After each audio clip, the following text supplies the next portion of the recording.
J'ai regardé les vidéos américaines sur Claude Fable 5, et il y a un truc qui m'a gêné. Beaucoup de contenu montre des pros impressionnants. Mais si vous êtes entrepreneur, coach ou thérapeute, la vraie question n'est pas « Est-ce que le modèle est spectaculaire ?» La vraie question, c'est « Est-ce qu'il vous aide à publier quelque chose de propre cette semaine ?» Donc dans cette vidéo, je ne vais pas faire une review classique. Je vais partir d'un cas concret. Comment on passe d'une idée à une vidéo publiable, avec une voix, un rendu, une vérification, et un titre YouTube qui a une intention claire. La différence est énorme. Un chatbot vous donne une réponse. Un système de production vous donne un résultat.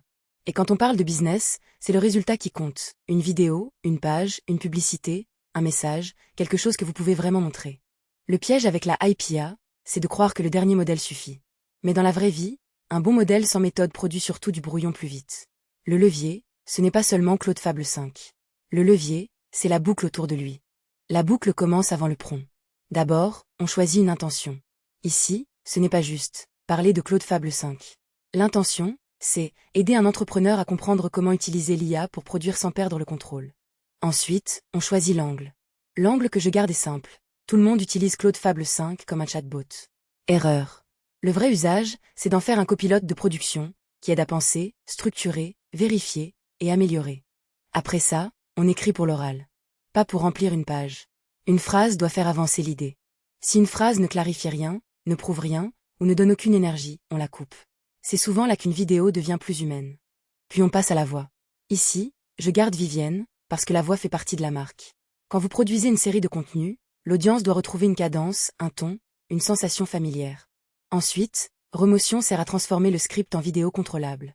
Ce n'est pas juste pour faire joli.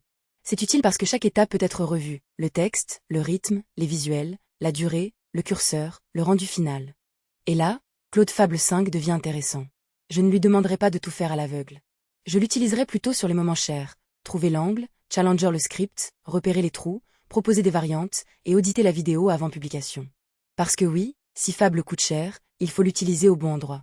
Pas pour chaque petite tâche répétitive.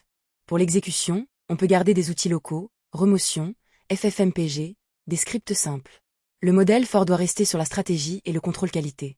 Concrètement, le workflow ressemble à ça, idée, intention, angle, script oral, voix Vivienne, rendu Remotion, contact sheet, correction, puis seulement publication. Ce qui change tout, c'est que chaque étape laisse une trace qu'on peut vérifier. Si vous êtes thérapeute, ça devient très concret. Vous ne voulez pas savoir si Claude est plus fort dans l'absolu. Vous voulez savoir quoi publier cette semaine, comment le dire simplement, comment garder un ton humain, et comment sortir la vidéo sans y passer votre journée. La QA est la partie que beaucoup sautent. Pourtant, c'est souvent là que la qualité se joue. On vérifie. Est-ce que le texte se lit vite? Est-ce que la voix respire? Est-ce que l'écran aide vraiment? Est-ce que la promesse du titre est tenue? Si la réponse est non, on ne publie pas. Encourage. Et c'est exactement pour ça qu'un workflow est plus solide qu'un prompt magique. Le prompt vous donne une direction. La boucle vous protège des mauvaises sorties. Pour YouTube, c'est pareil. Le titre ne vient pas à la fin au hasard. Il vient de l'intention. Ici, le titre promet quelque chose que les reviews classiques ne montrent pas. Le workflow business derrière Claude Fable 5. La miniature fait la même chose. Si elle dit seulement Claude Fable 5, elle se bat contre tout le monde. Si elle dit pas un chatbot, elle crée une tension. Mais derrière, la vidéo doit tenir cette promesse avec une vraie démonstration. Donc mon avis est simple. Le gagnant ne sera pas celui qui teste le modèle le plus vite. Ce sera celui qui construit la meilleure boucle. Le modèle aide. Mais le système décide si vous publiez quelque chose de vraiment utile.